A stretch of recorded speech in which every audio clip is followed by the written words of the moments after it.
Amantísimo Padre Celestial, gracias mi Señor por un día más, Padre, un día más que nos dejas y nos permite, Señor, abrir nuestros ojos, Señor, y ver tu gloria, Señor, ver esa naturaleza, ver ese cielo hermoso, Señor. Gracias por esa bendición tan grande de poder tener la libertad, Señor, de llegar hasta tu templo, Señor, para servirte.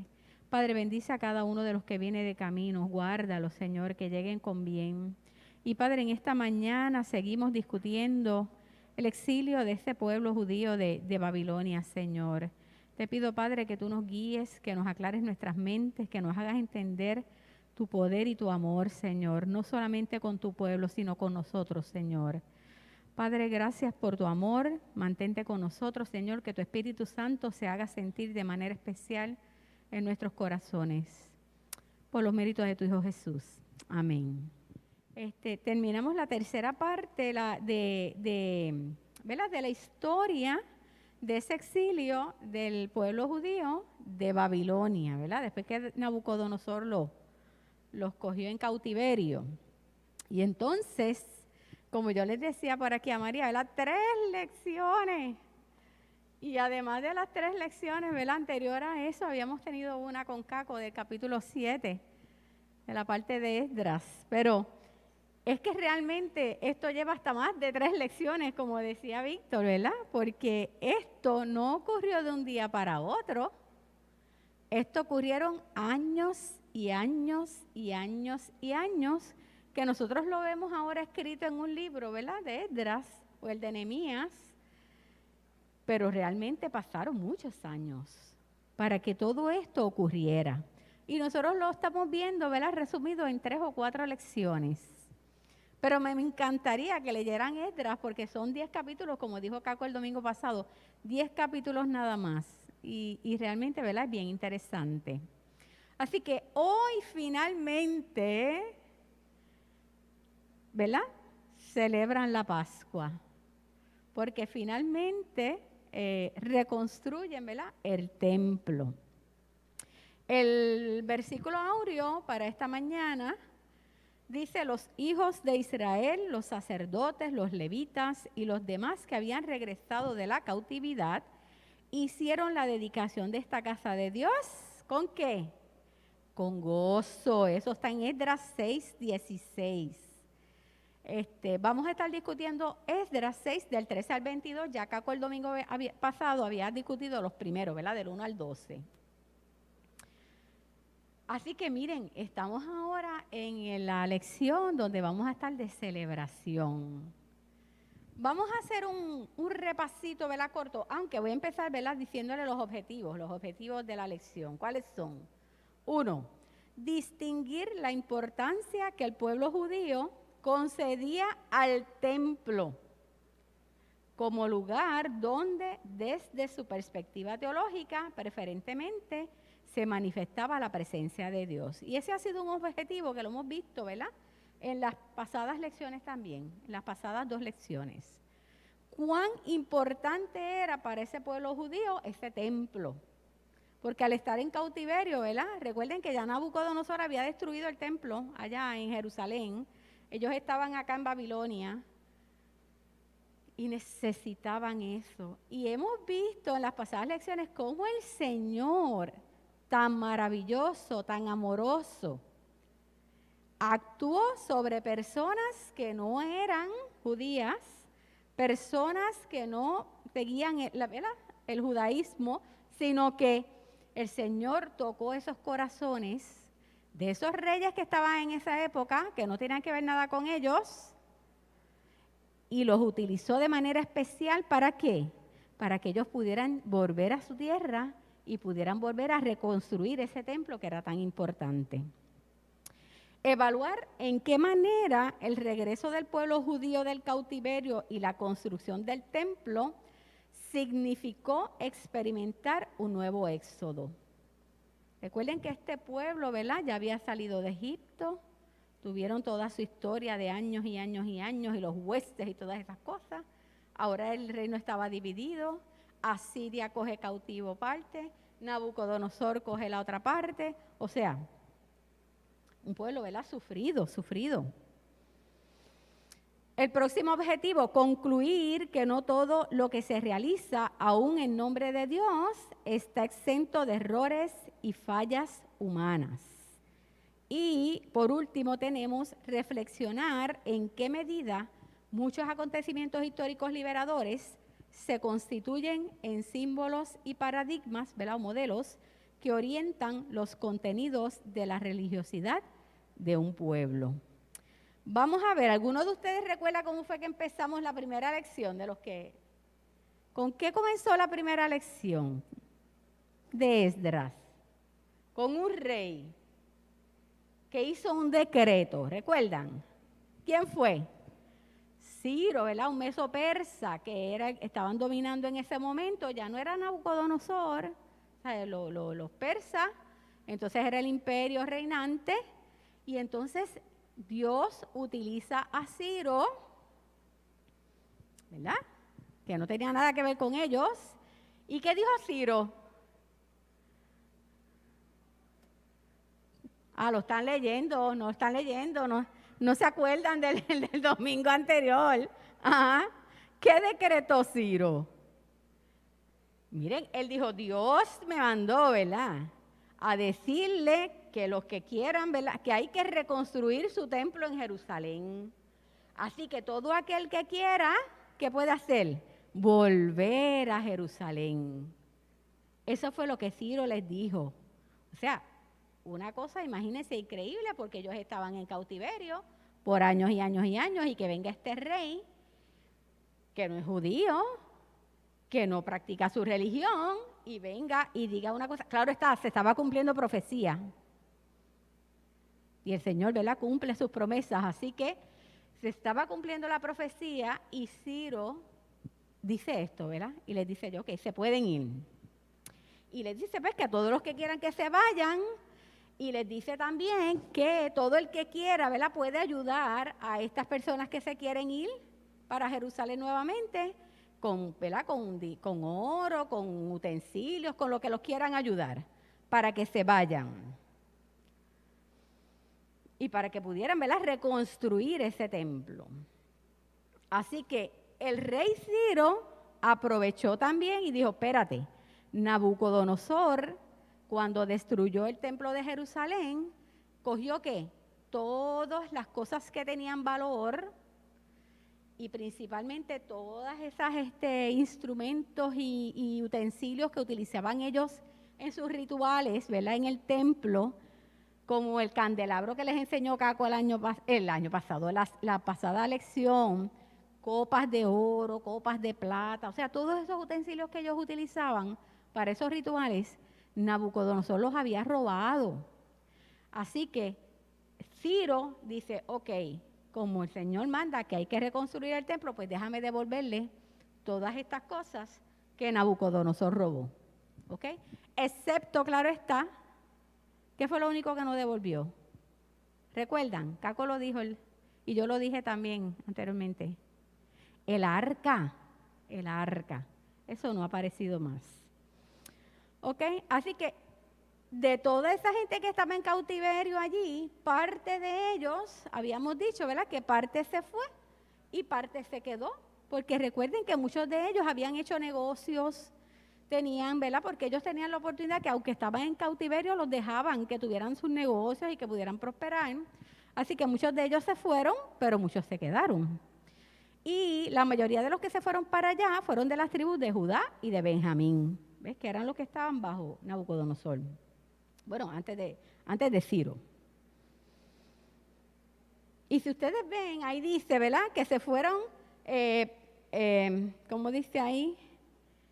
Esclavos, los sirvientes, o sea, no solamente fueron los judíos los que se fueron, o sea, que regresaron a Jerusalén, se llevaron también, ¿verdad?, los que tenían esclavos, sirvientes, a todo el mundo, se llevaron para allá. Los cantores, las cantoras. Les presento el mapa para que ustedes vean. Ok, miren Babilonia dónde está, miren Jerusalén dónde está. En ese tiempo no había tren, no habían guagua. ¿Cómo era que viajaban? A pie. Lo que quiero que ustedes vean es cómo estos procesos, ¿verdad?, tomaban tiempo. Así que ellos se tardaron alrededor de 4 meses en volver a llegar a Jerusalén. ¿Para entonces qué? Entonces empezar a buscar dónde nos vamos a quedar. Muchos de ellos encontraron, ¿verdad?, los terrenos que eran de sus familiares y pudieron volver a sus áreas. Recuerden que ellos pasaron años en cautividad. Regresan, pudieron encontrar sus territorios, se fueron estabilizando. De todos esos que se vinieron, algunos se quedaron en Jerusalén, otros se movieron para ciudades cercanas, o sea, no todos se quedaron allí. Así que seguimos. Luego de ellos estabilizarse, entonces empiezan la reconstrucción. Mira, dice ahí, 2 años después, ¿verdad? Comienzan a reconstruir el templo. ¿Qué fue lo primero que empezaron a reconstruir? El altar, que era la parte más importante. Era lo que ellos querían comenzar, esa adoración a su Dios, que los había guardado durante ese cautiverio, a pesar de que no tenían un templo en donde reunirse. ¿Algunos de nosotros nos ha pasado eso? ¿Verdad que a nosotros nos ha pasado? Que hemos tenido que a lo mejor viajar, estar un tiempo afuera, y no es, ¿verdad? No podemos ir a nuestro templo. Ay, como dice María, el lockdown, ¿verdad? La pandemia. ¿Cuántos de nosotros no sufrimos porque no podíamos venir aquí? ¿Verdad? Porque aunque sabemos que la espiritualidad es individual y esa relación con el Señor es individual y tú la llevas a cabo en donde tú estés, siempre esa relación de estar con tus hermanos y de venir a un templo, ¿verdad? Es como que nos lleva a otra dimensión, ¿verdad? Decimos, ahí está la presencia de Dios y estamos con nuestros hermanos y todo. Pues eso mismo estaban pasando ellos, imagínense, en una tierra completamente extraña, sin un templo, muchos de ellos adaptándose a lo mejor a la manera de religión, ¿verdad?, de los babilónicos. Otros mantenían sus rituales religiosos, pero no lo podían hacer en un templo. Así que para ellos era bien importante volver a reconstruirlo. Así que lo primero que reconstruyeron fue el altar para poder empezar a hacer, ¿verdad?, los rituales que ellos hacían. Imagínense cuán felices se sentían volver a comenzar a hacer la adoración a Dios. Maravilloso, ¿verdad? Pero recuerden, miren, a pesar de que ellos pudieron volver a Jerusalén, ellos no eran los que mandaban, eran los persas. Así que realmente, a pesar de que ellos pudieron tener esa libertad de volver, había muchos enemigos alrededor. Y había muchas personas, reyes, gobernantes, que estaban asustados de que el pueblo judío estuviera reconstruyendo ese templo.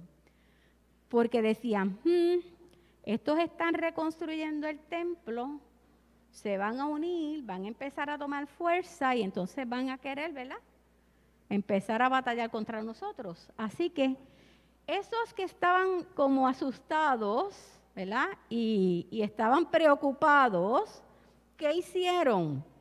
Le llevaron el chisme, ¿verdad?, y la preocupación al rey que estaba en esos momentos, que según la lectura dice que es Artajerjes, ¿verdad? Y le dan esa preocupación, ¿y qué hace Artajerjes? Le dice, ok, espérate, vamos a detener esto, vamos a detener la reconstrucción. Eso es como por el capítulo 4, ok, estoy haciendo un resumen. Luego de eso, miren, como quiera, aunque él suspendió, ya cuando viene entonces Darío, recuerden, estamos, para que ustedes vean, pasan años y años y años. Entonces entra el rey Darío y al segundo año de reinado del rey Darío, Zorobabel, recuerdan que Zorobabel fue el que trajo a todo ese grupo exiliado, ¿verdad?, a Jerusalén, y fue el que trajo las copas y todas esas cosas que dio este Ciro. Dejándose llevar por las profecías de Ageo y Zacarías, vuelve nuevamente a comenzar la reconstrucción del templo. Pero ¿qué pasa? Pues miren, toda esa gente que estaba en las ciudades alrededor de Jerusalén, que vuelven y ven que están reconstruyendo nuevamente. Entonces le llevan el cuento a Darío, porque piensa que va a ser lo mismo, ¿verdad? Detenerlo. Le llevan a Darío todo, y esa fue la lección del domingo pasado, donde empiezan a buscar, ¿verdad?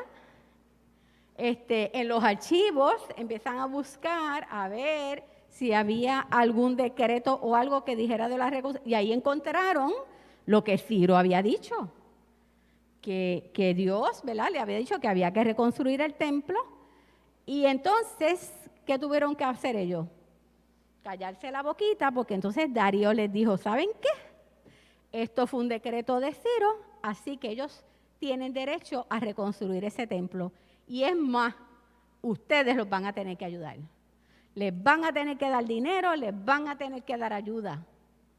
Se tuvieron que quedar calladitos y tuvieron que ayudarlos, ¿ok? Así que les salió, ¿verdad?, el tiro por la culata, como dicen. Ok, hermano, pues entonces hoy llegamos a la tercera parte, ¿verdad? La celebración de la Pascua. ¿Por qué? Como les dije, hoy la lección está en Esdras 6, del 13 al 14. Y dice así: entonces Tatenai, gobernador de la provincia al oeste del río Éufrates, que Caco les enseñó, déjame ver si aquí lo pueden ver, el Éufrates. No está marcadito ahí. Pero Caco se los enseñó el domingo pasado. Y Setar-Boznai y sus compañeros cumplieron al pie de la letra la orden dada por el rey Darío. Estos eran como gobernadores de esas ciudades que estaban cercanas. Así los dirigentes judíos pudieron continuar los trabajos de reconstrucción, de acuerdo con lo dicho por los profetas Ageo y Zacarías, hijo de Idó. Y la reconstrucción se terminó conforme a lo ordenado por Dios de Israel, por el Dios de Israel, y según las órdenes de Ciro, Darío y Artajerjes, rey de Persia. Así que, como les dije ahorita, ¿verdad?, esos gobernadores que se oponían a que se reconstruyera el templo porque tenían miedo, ¿saben? Tenían miedo de que este pueblo, ¿verdad?, judío se levantara nuevamente. Pues tuvieron que acatar las órdenes de Darío, y la mención de los profetas aquí, ¿verdad?, lo que implica es que las profecías de ellos, ¿verdad?, de Ageo y Zacarías, eran una inspiración al pueblo en la búsqueda de su libertad de culto. Así que cuando Zacarías y Ageo empezaron a decir, no, ¿verdad?, a profetizar de que sí, que había que reconstruir el templo, eso les dio fuerza, ¿verdad?, para comenzar y seguir con la reconstrucción. Recordemos que en esos momentos, ¿verdad?, no tenían grúas, no tenían la maquinaria para reconstruir algo tan grande como era el templo. Así que esto le tomaba tiempo, mano de obra, ¿verdad?, fuerza. Aunque se menciona Artajerjes, como yo les dije, esto, según los estudiosos, dice que está un poco fuera de contexto, porque realmente el reinado de Artajerjes ocurrió después de la inauguración del templo, en el 465 al 423, ¿verdad? Y claro está, podría ser porque esto pues lo escriben después de que ocurren los acontecimientos, así que pudo haber un errorcito ahí en mencionar a un rey que todavía no estaba en ese momento, estaba un poquito después. Él estaba realmente para el tiempo que discutió Caco, que cuando Esdras entonces empezó a pedirle a los que estaban allí que se divorciaran, ¿recuerdan la elección de Caco? Ahí era que estaba Artajerjes. Ok, en el 14 dice, Esdras señaló cuidadosamente que la reconstrucción del templo había sido ordenada primero ¿por quién? Por Dios.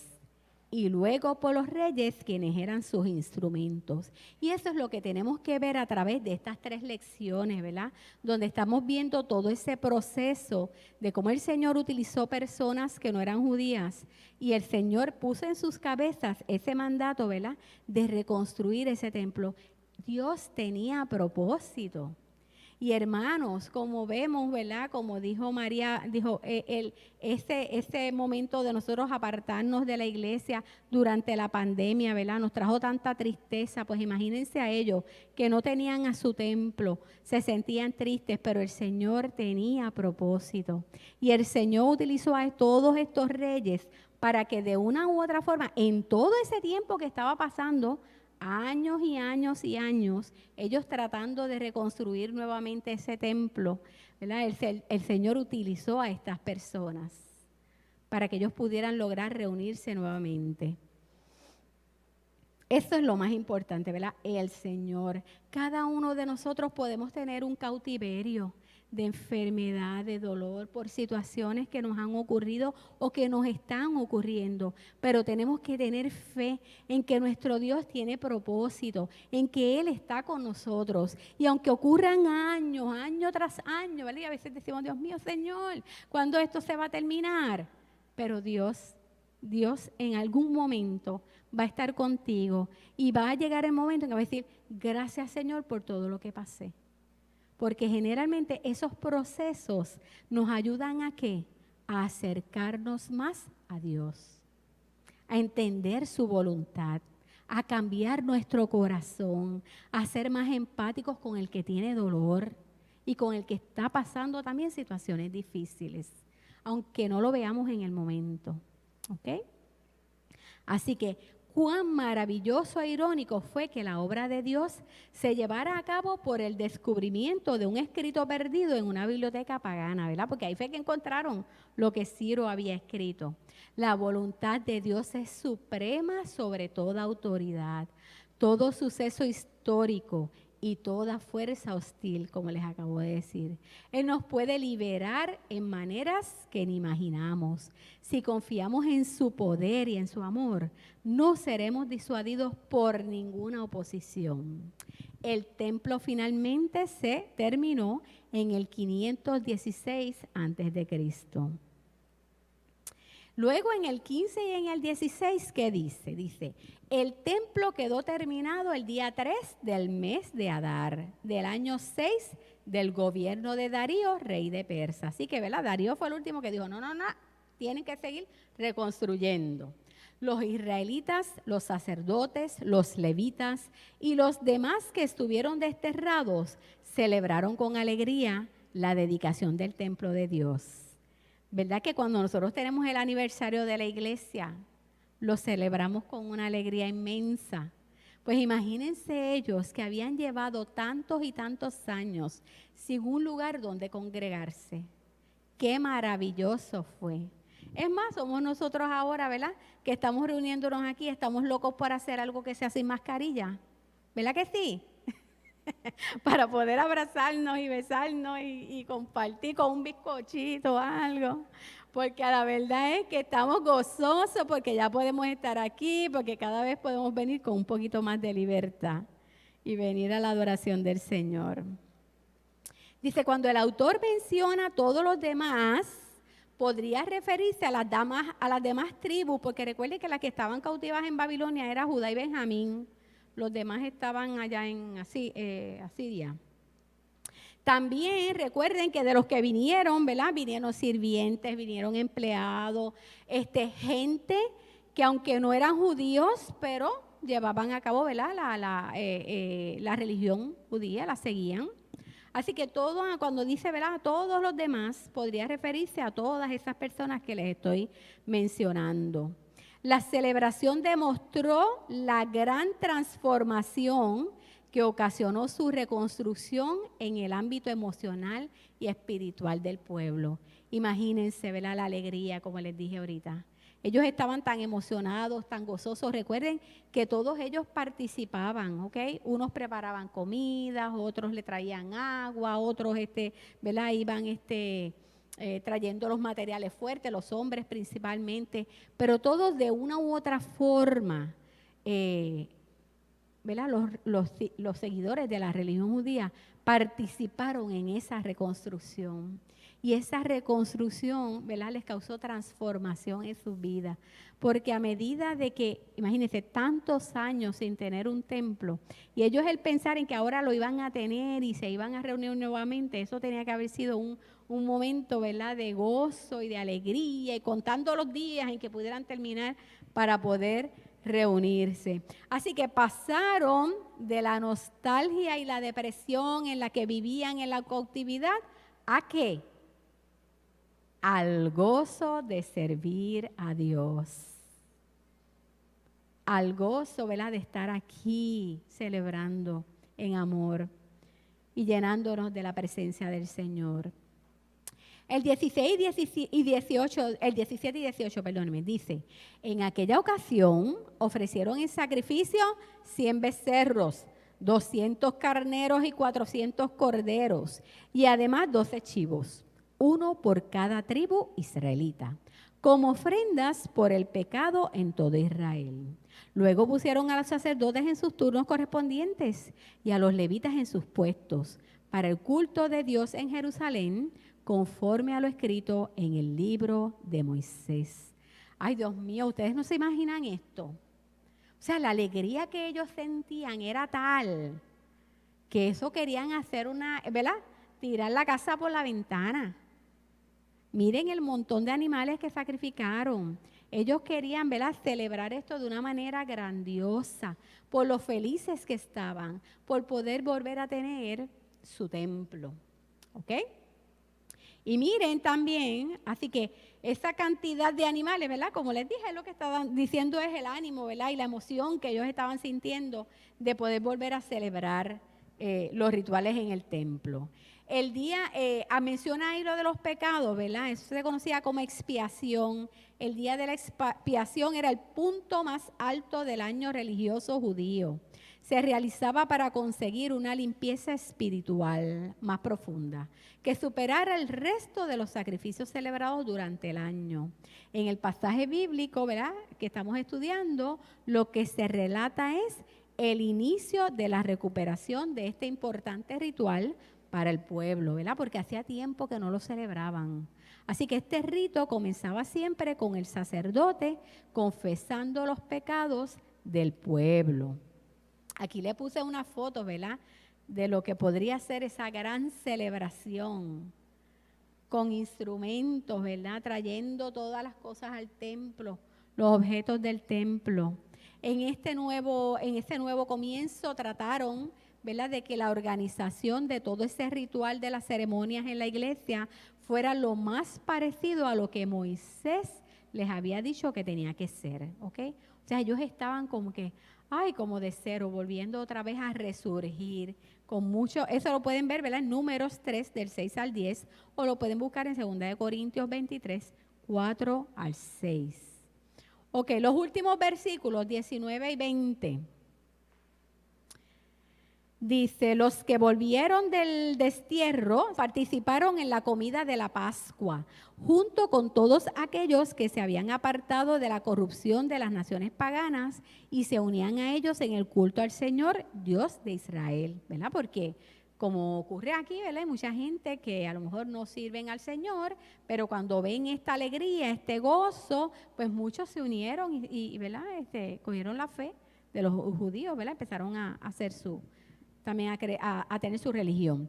Durante 7 días celebraron con alegría la fiesta de los panes sin levadura, pues el Señor los había llenado de alegría al hacer que el rey de Persia los favoreciera y ayudara en la reconstrucción del templo de Dios, el rey de Israel. Imagínense ustedes una celebración de 7 días, ¿verdad?, que era la Pascua, que ellos celebraban en la Pascua.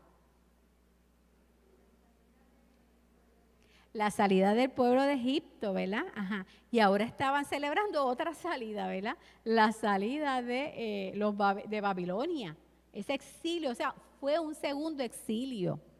Qué cosa, ¿verdad? Este pueblo tanto que sufrió. Pero a veces, ¿verdad?, se buscaban las cosas también porque era un pueblo fuerte. Pero el Señor era, ¿verdad?, ese era su pueblo y todo, claro, todo tiene, ¿verdad?, un propósito para traernos hasta hoy en día con todo eso que sucedió con su pueblo.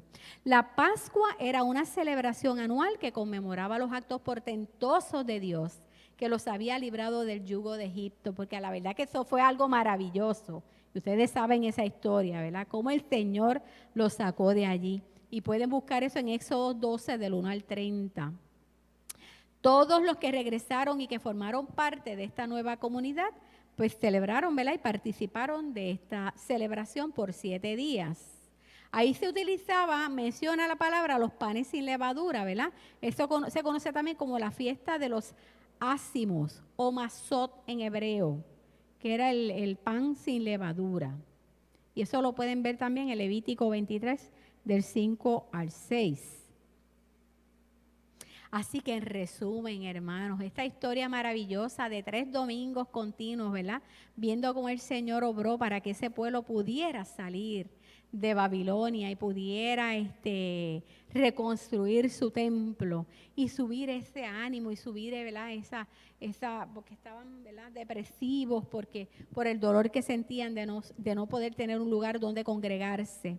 Dice, el poder que realmente manejaba y adelantaba todo ese entretejido de decisiones y acciones era el Dios de Israel, que sin duda alguna era el protagonista de todo ese impulso de liberación del pueblo. Dios era el que estaba detrás de todo ello, no lo dudamos. Para el pueblo salir del cautiverio implicaba retomar el significado profundo que destilaban 2 pilares de su vida como nación. El templo como lugar preferencial para celebrar la presencia de Dios en el culto y la celebración de la Pascua como referente del proyecto liberador de Dios. Ya esa celebración de Pascua tenía 2 significados. Retomar la celebración de la Pascua era la afirmación colectiva de un proyecto histórico de Dios en el cual les había demostrado que la vocación de Israel no era la esclavitud.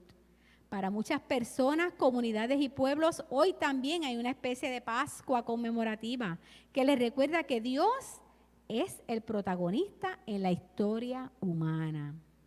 Así que parte de nuestro desafío contemporáneo consiste en identificar y colaborar con los que regresan de diferentes cautiverios, ya sean individuales y colectivos, perdonados, sanados, acogidos nuevamente en algún entorno de amor y cuidado para celebrar esa Pascua que les recuerda las intervenciones de Dios en su favor. Así que tenemos que estar atentos, ¿verdad? Porque hay muchos, como les dije ahorita, que tienen, ¿verdad?, viven en cautiverio por enfermedad, por situaciones diferentes. Y cuando salen, ¿verdad?, de esa situación, tenemos que estar, ¿verdad?, en las situaciones, si las conocemos, orar con ellos y apoyarlos. Y cuando salgan de ellos, celebrar y adorar a nuestro Señor. Así que hay muchas maneras de orar pidiendo la ayuda de Dios. ¿Ha considerado usted alguna vez que Dios podría cambiar la actitud de una persona o de un grupo de personas? Dios es infinitamente poderosa. Su sabiduría y discernimiento trascienden las leyes de la naturaleza humana. El cambio de actitud en usted es el primer paso, pero recuerde que Él puede cambiar la actitud de otros. Ok, hermano, que Dios les bendiga. Esta fue, ¿verdad?, la lección al día de hoy, pero recordemos siempre, ¿verdad?, el Señor está en medio de todos, en medio de ese pueblo, cómo los sacó, cómo los logró, ¿verdad?, que pudieran reconstruir ese templo y estar gozosos, y en nuestras vidas también. Como nos sentimos ahora gozosos porque estamos aquí. Y la gloria y honra se la debemos a Él. Que Dios les bendiga. Le voy a hacer la oración final. ¿Alguno quiere añadir algo más a la lección? ¿Algún puntito que quieran que recalcar un poquito? Así que, Señor y Dios, oremos. Señor y Dios, que eres el eje de todo proceso de restauración personal y colectiva. Mira con ojos de misericordia a las personas y los pueblos atrapados en cautiverios dolorosos y aniquilantes. Permite que en la medida de nuestras posibilidades podamos ser tus colaboradores, ayudando a trazar rutas de liberación para nuevas oportunidades de convivencia nutricia. Que sobre todo podamos ser diligentes en procurar la restauración emocional y espiritual de quienes están en senderos de quebranto. Por Jesucristo te lo pedimos. Amén. Que el Señor les bendiga y continuaremos gozándonos en esta mañana con Él.